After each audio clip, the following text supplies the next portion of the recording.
हाँ हाँ मैम, आ रहा है। ओके कर दिया मैम।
Hello everyone. अब मेरी वॉइस आ रही है? हेलो, वॉइस आ रही है? हेलो, मेरी वॉइस क्लियर है? Yes ma'am, yes. तो अभी हम बात कर रहे हैं फिजिशियन के मिशन की। तो अफोरिज्म वन में हैनीमैन ने फिजिशियन के मिशन के बारे में बताया है कि क्या फिजिशियन का मिशन होता है। तो इस अफोरिज्म में आपको किसी भी एक वर्ड, मतलब इस अफोरिज्म में आपसे ये पूछ लिया जाए कि द वर्ड फिजिशियन ने क्यों यूज करा है, क्या मिशन है फिजिशियन का, as it is termed word क्यों यूज करा है, तो ये सब चीजें हम इस अफोरिज्म में देखेंगे। तो सबसे पहले इसका मोटा मोटा मीनिंग आप एक पहली रीडिंग लगाएंगे आपको समझ में आ जाएगा कि इसका मतलब क्या है। इसका मतलब है कि फिजिशियन का सिर्फ एक मिशन है, वो है कि उसको एक कोई भी सिक इंडिविजुअल है उसको क्योर करना है। यानी कि सिक को क्योर करना ही फिजिशियन का एम है, उसका मिशन है। ये हमें समझ में आता है इसकी फर्स्ट रीडिंग से। तो आपसे ये पूछा जा सकता है कि हैनीमैन ने फर्स्ट एफोरिज्म में क्योर की बात करी है। क्या हैनीमैन से पहले भी कोई पर्सन थे जिन्होंने ऐसा एफोरिज्म लिखा हो जिसका सेम मीनिंग हो? तो आपको बताना है कि जी हाँ, हिपोक्रेट्स थे। हिपोक्रेट्स ने भी एक ऐसा ही अफोरिज्म लिखा था जिसका सेम मीनिंग था। बट हैनीमैन का पॉइंट बहुत ज्यादा डिफरेंट है हिपोक्रेट्स से। यानी हिपोक्रेट्स का बिलीफ अलग था और हैनीमैन सिमिलिया सिमिलिबस क्यूरेंटर पर विश्वास करते थे। अब हम इस अफोरिज्म की बात करते हैं। फिजिशियन क्या होता है? यहाँ पर बात हो रही है फिजिशियन के एम की। फिजिशियन क्या होता है? तो ये आपसे पूछा जा सकता है कि मतलब आपसे वाइवा में क्वेश्चन पूछ सकते हैं कि फिजिशियन से आप क्या समझते हैं। तो फिजिशियन एक पर्सन होता है who has thorough knowledge of art of healing, यानी कि जिसको आर्ट ऑफ हीलिंग की बहुत डीप नॉलेज होती है। अब यहां पर देखो क्या लिखा गया है, आर्ट, हीलिंग को क्या बोला गया है, एक आर्ट। हीलिंग महज ड्रग्स को रटना नहीं होता, हीलिंग एक आर्ट होती है। जो फिजिशियन वर्ड है ये डिराइव हुआ है ग्रीक वर्ड से, जिसका मतलब होता है फ्यूसिस। सॉरी, एक ग्रीक वर्ड से डिराइव हुआ है जिसका नाम है फ्यूसिस, जिसका मतलब होता है nature. Hence, physician is a person who knows the laws and principle of nature and knows how to apply them in practice. तो एक फिजिशियन क्या होता है, एक फिजिशियन वो पर्सन होता है जिसको कि नेचर के लॉज और प्रिंसिपल्स की थॉरो नॉलेज होती है, और उसको अपनी प्रैक्टिस में अप्लाई करना भी फिजिशियन जानता है। Hahnemann considered the physician as a person who is well versed in art of healing than in art of drugging। यानी कि हमारा एम ये नहीं है कि हम जो हमारा पेशेंट आया हम उसको बहुत सारे ड्रग्स दे दें। हाँ, ऐसा नहीं होता कि बहुत सारे आप ड्रग्स दोगे तो पर्सन सही हो जाएगा, ये बिल्कुल गलत है। हैनीमैन का विश्वास ये था, हैनीमैन का मानना ये था कि फिजिशियन एक पर्सन होता है जो कि स्किल्ड होता है आर्ट ऑफ हीलिंग में, यानी जिसको कि पेशेंट को सही करने की कला मालूम होती है। उसका मकसद खाली ड्रग्स पे ड्रग्स मतलब दवाइयों पे दवाई देना नहीं होता, जैसे कि एलोपैथिक स्कूल करता है। एलोपैथिक क्या करते हैं, कितनी कितनी सारी दवाइयां देते हैं। तो हैनीमैन कहते हैं कि फिजिशियन का काम ये नहीं होता कि आप उसे भर भर के पेशेंट को दवाई दो, जबकि फिजिशियन का काम होता है कि आप उसको सही करो, हील करो सिक पेशेंट को। The patient expects removal of his suffering from its root cause and not just temporary relief or naming of the disease। तो पेशेंट क्या एक्सपेक्ट करता है, पेशेंट चाहता है कि उसकी जो सफरिंग्स हैं उनका रिमूवल होना चाहिए। ठीक है, उस जो भी वो सफर कर रहा है उसकी जो सफरिंग्स हैं वो रूट से जड़ से खत्म होनी चाहिए।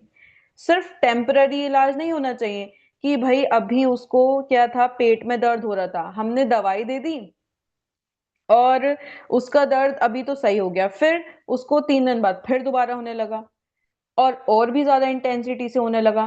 तो फिर जो हैनीमैन के अकॉर्डिंग जो फिजिशियन है उसका काम क्या है कि जो पेशेंट है उसकी सफरिंग को वो जड़ से खत्म करे, और होम्योपैथी यही करती है। होम्योपैथी कोई भी बीमारी को जड़ से खत्म करती है, आपने सुना होगा। सिर्फ टेम्पररी रिलीफ देना, टेम्पररी रिलीफ के लिए हम एक वर्ड यूज करते हैं, क्या वर्ड यूज करते हैं, टेल मी, क्या वर्ड यूज करते हैं टेम्पररी रिलीफ के लिए। इसका क्वेश्चन 5 मार्क्स में पूछा जा सकता है, बताइए। टेम्पररी रिलीफ मतलब कुछ समय के लिए रिलीफ मिल टेम्पररी सकता रिलीफ है। के लिए टेम्पररी रिलीफ के लिए एक वर्ड गिवन है ऑर्गेनॉन में, पेलिएशन। इसका आगे हम और पढ़ेंगे इसको कि पेलिएशन और सप्रेशन में क्या डिफरेंस होता है। तो अभी हम यहाँ पढ़ते हैं, अभी की बात कर रहे हैं। तो पेलिएशन का मतलब होता है टेम्पररी रिलीफ देना। तो हमारा काम डिजीज को पेलिएट करने का नहीं है कि आगे फिर वो और इंटेंसिटी से आए या फिर सिर्फ कुछ टाइम के लिए आराम मिले। हमारा काम है जो पर्सन की डिजीज है उसको रूट कॉज से सफर करना। He is the person who has lost his previous ability, who no longer enjoy the life he used to do in his short equilibrium of the system has been disturbed। Hahnemann के अंदर बहुत ज्यादा sympathy थी। Hahnemann कहते हैं कि जो आपके पास सिक पेशेंट आए, एक तो वो बहुत परेशान होता है अपनी जिंदगी से, जो जॉयस को, जो लाइफ को वो पहले एंजॉय कर पाता था, अब बीमार होने के बाद वो एंजॉय नहीं कर पाता। जो उसका लाइफ का इक्विलिब्रियम है, जो उसका लाइफ का इक्विलिब्रियम है वो डिस्टर्ब हो गया है। अब बात हम इस चीज की करते हैं कि हैनीमैन ने द वर्ड का क्यों यूज किया है। हैनीमैन ने फिजिशियन से आगे द वर्ड का क्यों यूज किया है।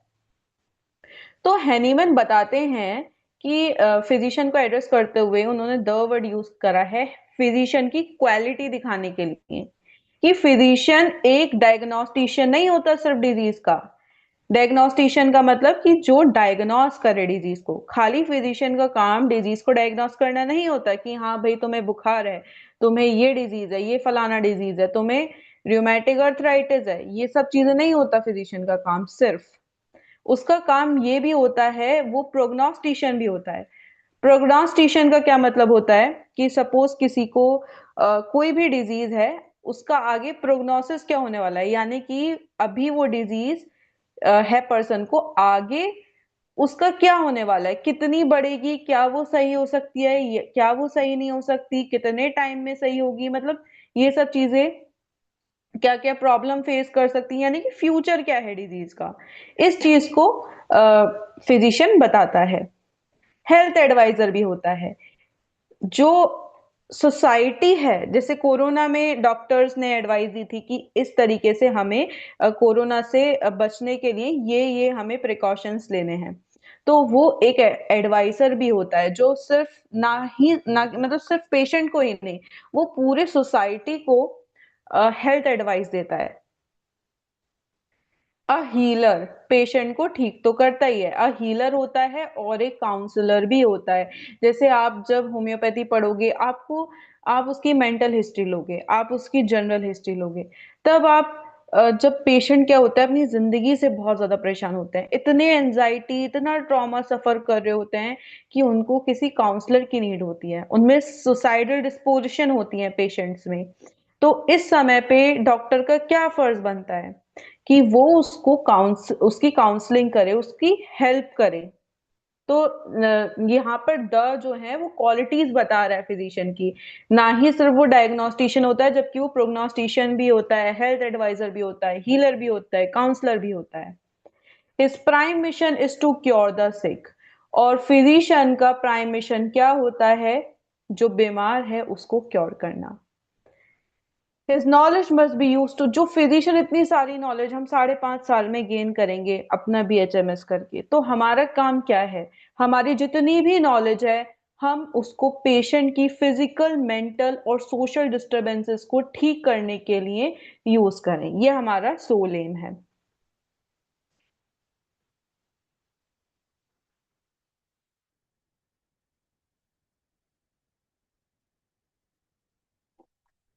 तो हैनीमैन ने क्या है कि अपना जो जर्मन वर्जन है ऑर्गेनन का, वहां पर उन्होंने बैरफ वर्ड का यूज करा है।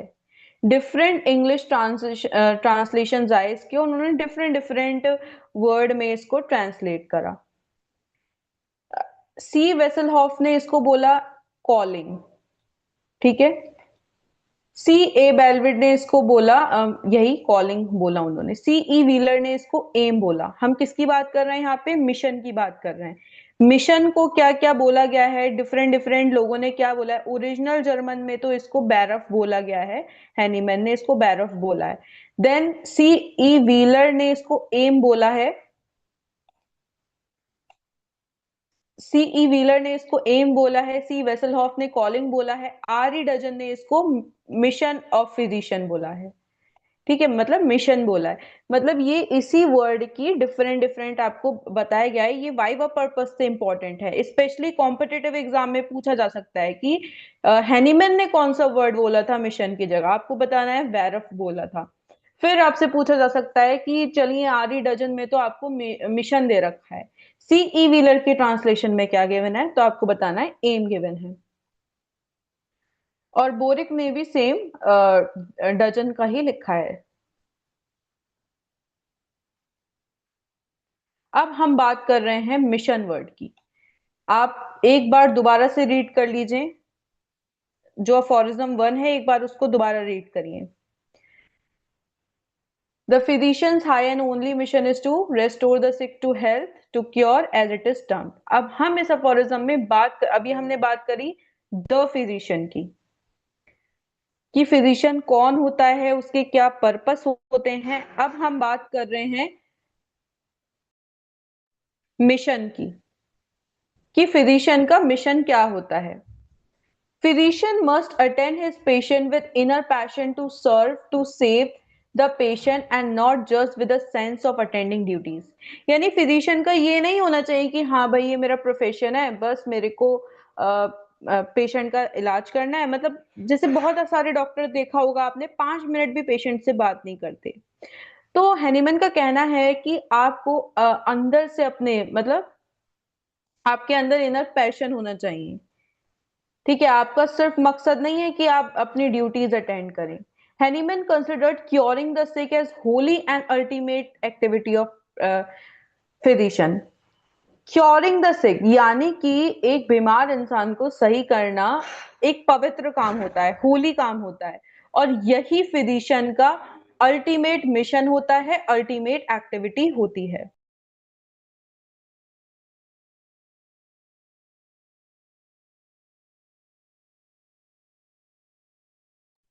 No other work is important for the physician than curing the sick. सिक को क्योर करने के अलावा कोई भी मिशन इंपॉर्टेंट नहीं है फिजिशियन के लिए। जितनी भी उसकी एनर्जी है, जितना भी उसका फोकस है, वो सब सिक पीपल को हेल्दी स्टेट में लाने के लिए होना चाहिए। एक फिजिशियन यानी कि एक डॉक्टर होना is not just a profession, ये सिर्फ हमारा प्रोफेशन नहीं है।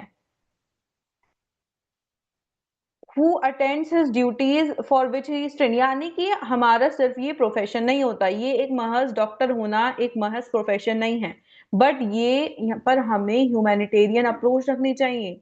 यानी कि इंसानियत के साथ सिक पीपल को सही करना चाहिए। यानी जो हमारे पास पेशेंट आ रहा है, हमारे मन में उसके लिए सिंपैथी होनी चाहिए। ऐसा नहीं है कि हमारी बस ड्यूटी है हमने फॉलो करी, हमारे अंदर उस पर्सन के लिए सिंपैथी होनी चाहिए। Physician's mission is to protect the life force of his patient, to which economy gives ultimate importance.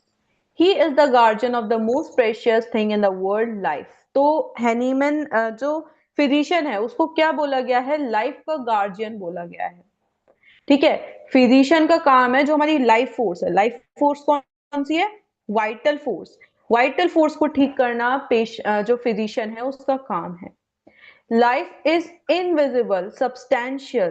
अब देखो यहां पर क्या बात हो रही है, यहां लाइफ, लाइफ तो लिखा है वर्ड, पर यहां पूरा का पूरा वाइटल फोर्स की क्वालिटीज की भी बात हो रही है। देखो life is invisible, vital force क्या होती है? इनविजिबल होती है। सब्सटैंशियल, इंटेलिजेंट इंडिविजुअल, मतलब यहां पर वाइटल फोर्स की भी बात हो रही है और मटीरियल बॉडी की भी बात हो रही है। लाइफ क्या होती है?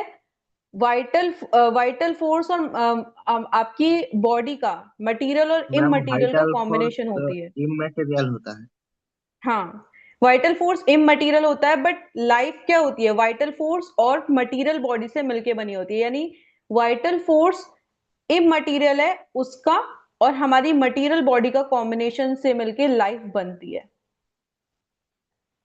ठीक है, तो यहां पर इसने लिखा गया है लाइफ इज इनविजिबल भी, सब्सटैंशियल भी, इंटेलिजेंट भी, इंडिविजुअल भी, coordinating power and causing the directing control the forces involved in the production and activity of any organism possessing individuality। तो लाइफ क्या होती है? इंडिविजुअल होती है, आपको पता ही है।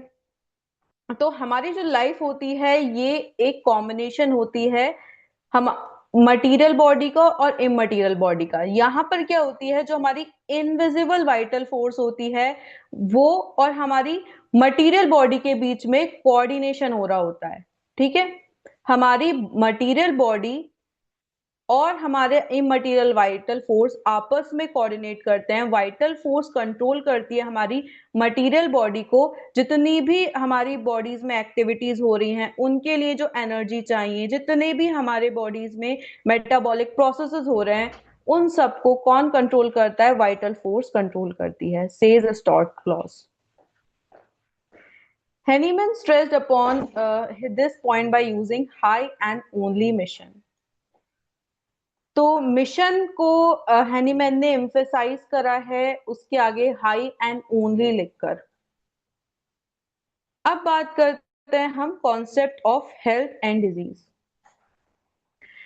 We observe Hahnemann stating restore the sick to health.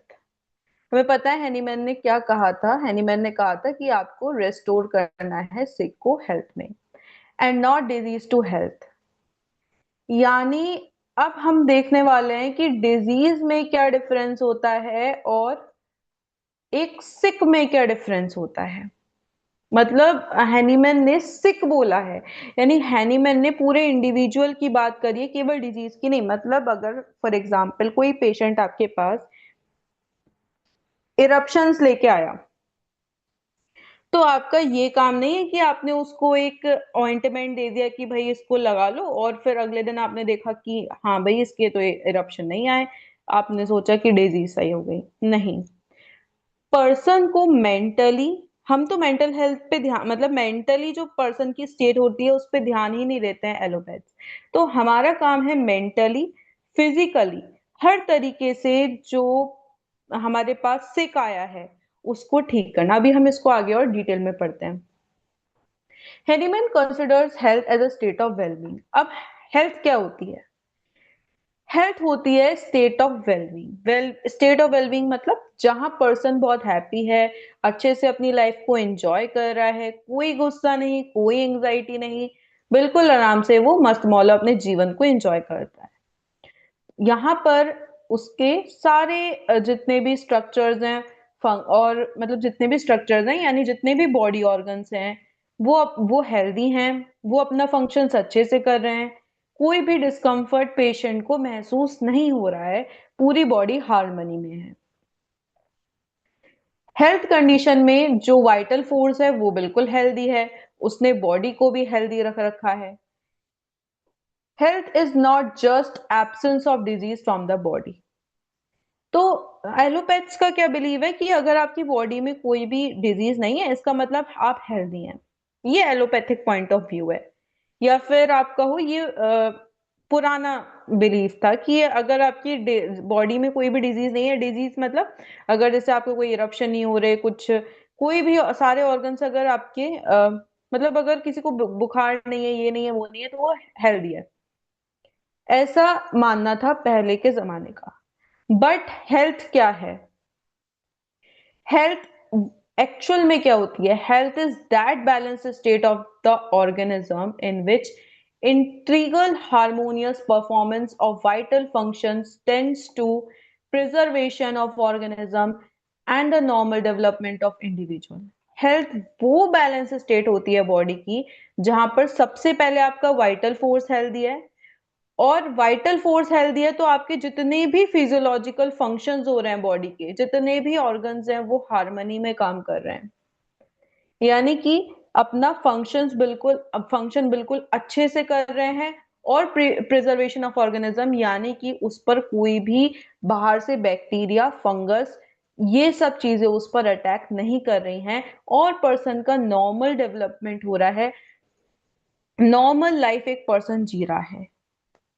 Normal से यहाँ पर सिर्फ फिजिकल बॉडी का नॉर्मल होना नहीं, मेंटली भी पर्सन बिल्कुल नॉर्मली और हेल्दी फील कर रहा है। That is what is health according to Stuart Close. अब इसको थोड़ा इजी वे में लेते हैं। तो हेल्थ इज फिजिकल, यानी कि आपकी फिजिकल बॉडी हेल्दी है, social and psychological and economic. अब आप देखोगे सोशल क्यों? अब आप सोचोगे कि भाई ये सोशल वर्ड क्यों यूज करा गया? तो सोशल यानी कि इसलिए यूज करा गया। देखो, आप देखते हो कि एक बच्चा है, ठीक है, एक बच्चे की बात करते हैं, सब बच्चे आपस में खेल रहे हैं और वो बच्चा अकेला कोने में बैठा है, तो क्या हम उसे हेल्दी कहेंगे कि वो बच्चा अकेले कोने में बैठा रहता है, ना किसी से बात करता है ना कुछ, वो और बाकी मतलब बच्चे खेलते हैं? Introvert type. इंट्रोवर्ट नहीं, कुछ ना कुछ मसला है। He is not mentally healthy, तभी वो वहां पर अकेले रहता है, बल्कि बाकी सब बच्चे आराम से एंजॉय कर रहे हैं, खेल रहे हैं।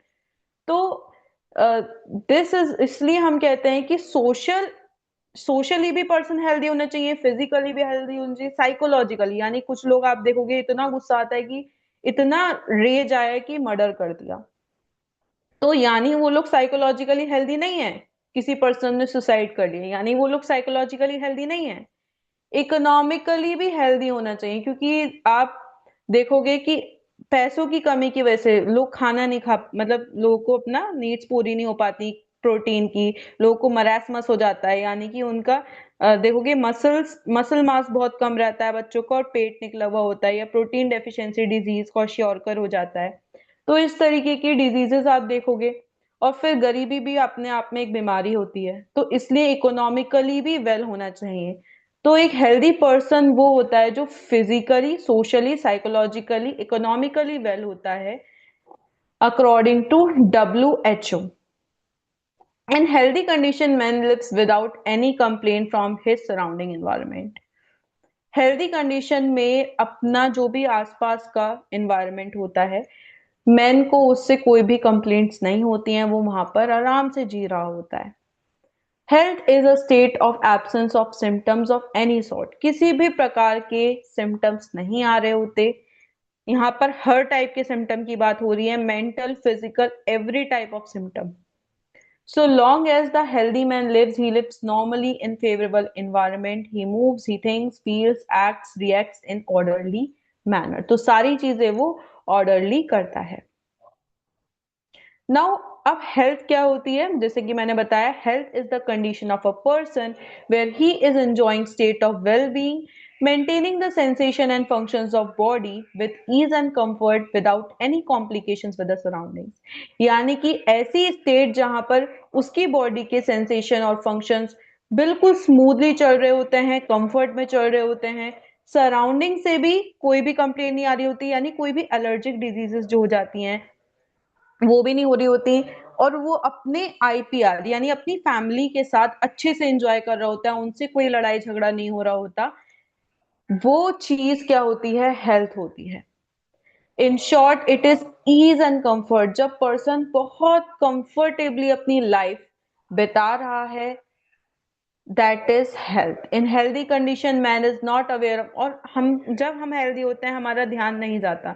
अब कोई पर्सन हेल्दी नहीं है, उसके पेट में दर्द हो रहा है, तो उसका ध्यान कहाँ बना रहेगा, पेट पर बना रहेगा, राइट। तो जब हम हेल्दी होते हैं तो हमारी बॉडी में जो फंक्शंस हो रहे होते हैं हमारा उनके ऊपर ध्यान नहीं होता, बिकॉज वो स्मूथली रन कर रहे होते हैं।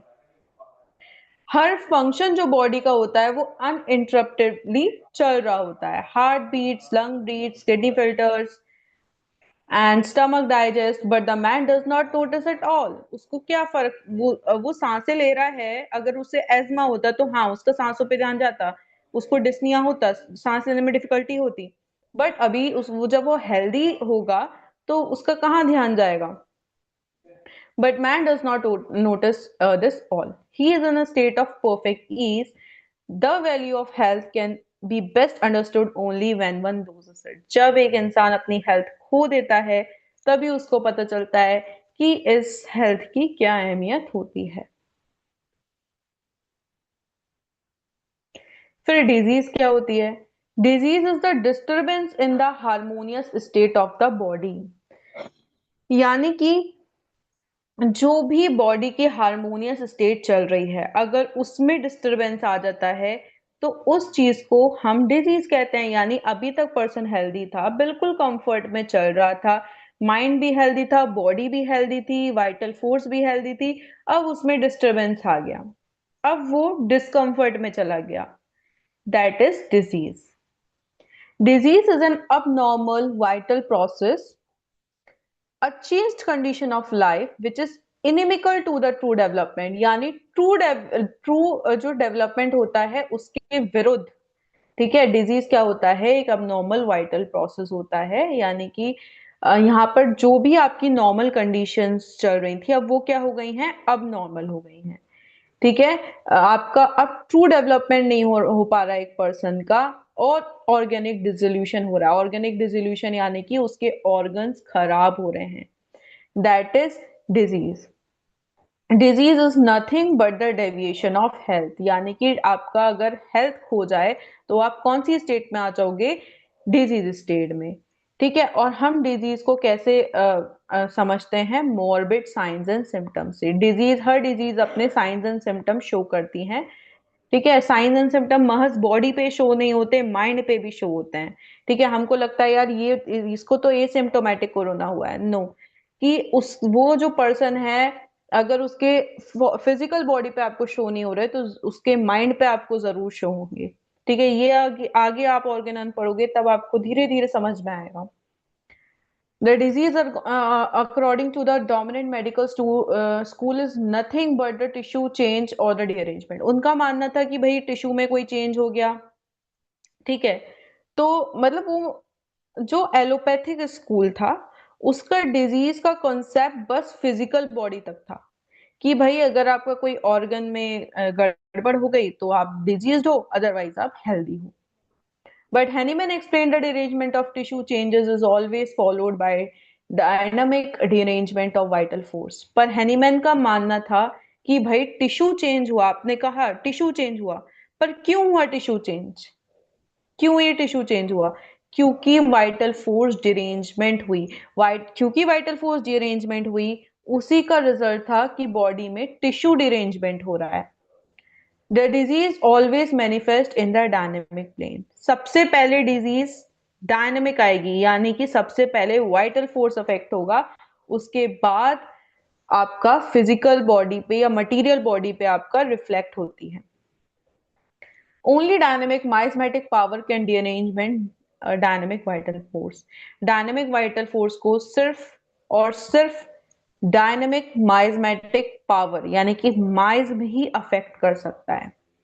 Hence, for Hahnemann's disease per se is the dynamic, morbid process which always precedes the pathological tissue change.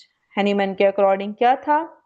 Hahnemann के अकॉर्डिंग डिजीज था कि बॉडी में डायनामिक, जो बॉडी की वाइटल फोर्स है उसमें डिरेंजमेंट हुआ, बॉडी की वाइटल फोर्स में डिरेंजमेंट हुआ, जिसके बाद क्या हुआ कि जो पैथोलॉजिकल चेंजेस आने लगे बॉडी में।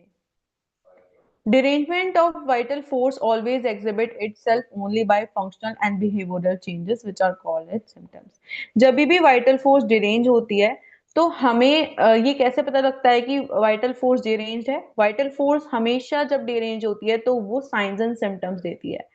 बॉडी के फंक्शंस में चेंज होने लगेंगे, ह्यूमन के बिहेवियर में चेंजेस होने लगेंगे, कि जैसे गुस्सा ज्यादा आएगा, एंजाइटी बहुत रहेगी। तो अगर किसी को ऐसा रह रहा है ही इज अनहेल्दी, इन चीजों को हम सिम्टम्स कहते हैं। जितना अगर हर चीज की एक लिमिट होती है, कोई बहुत ज्यादा दुखी हो रहा है, ठीक है, तो वो भी चीज अब नॉर्मल है, जितना होना चाहिए उससे मतलब मतलब अगर किसी की डेथ वगैरह होती है तो इंसान 15-20 1 महीना 2 महीना में निकल पाता है उससे बाहर। पर किसी को 1-1 साल हो गया और वो नहीं निकल पा रहा, अभी तक दुखी है, क्या है ये चीज? ये भी वो क्या है, उसकी जो हेल्थ है वो क्या है, डिरेंज्ड है, उसकी वाइटल फोर्स डिरेंज्ड है। तो जब भी वाइटल फोर्स डिरेंज होती है तो वो हमें बिहेवियरल चेंजेस से, फंक्शन से शो करती है खुद को, जिससे हम क्या बोलते हैं, सिम्टम्स बोलते हैं।